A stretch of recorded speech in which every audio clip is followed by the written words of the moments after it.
Hey YouTube! Today I'd like to talk about stance. We'll start at the very beginning. What is stance and why is it so important? We all know that a house is only as strong as its foundation. And the same holds true in the martial arts. Our stance is our foundation, and it's what gives the rest of our house its strength. Also, a good stance allows us to not only issue our own power, but also to receive power. Not just our opponent's power, but actually our own power, as per Newton's third law, which states for every action there is an equal and opposite reaction. So, what is a stance? Well, at its most basic, we could say that a stance is simply a static posture, okay? A static posture that we take. But as far as martial arts go, a good stance is something that sort of sets the tone for our minds, our bodies, and our spirits to prepare us for combat. Okay? So, what makes a good stance? Many factors contribute to a stance, but overall we could say that a good stance is made of stability.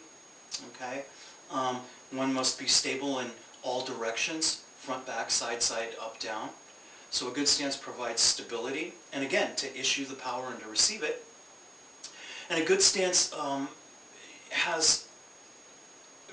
good stance is made up of balance, okay? How important is balance? Probably the single most important thing in any martial art is balance. Not only the balance of ourselves, our mental balance and our physical balance, okay, but the balance of our opponent. Martially, if we can control the balance of our opponent, i.e. our opponent's center, and not just his physical balance, but his mental and emotional balance. If we can control those things, those balances in our opponent, while we ourselves maintain balance, we can absolutely, completely dominate and control. We can put our will all over that person and bounce him around, do whatever we want.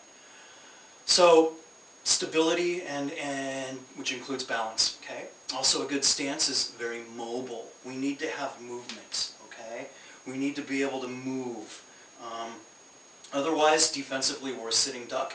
Offensively, we need to be able to move to deliver our power, to issue our power to the target.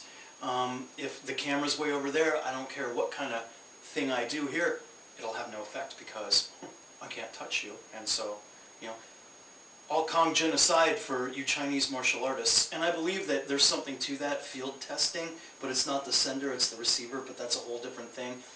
There's got to be contact. There has to be contact. So a good stance is mobile, so one can deliver that contact. And then thirdly, a good stance is going to allow one to have as many weapons up front as possible, okay? And by that I mean, you know, a lot of people like to fight out of a side horse stance, you know. Back in when I was a kid, 30 plus years ago, my Taekwondo classes that I went to, you know, this was my preferred fighting stance because I liked to do a side kick.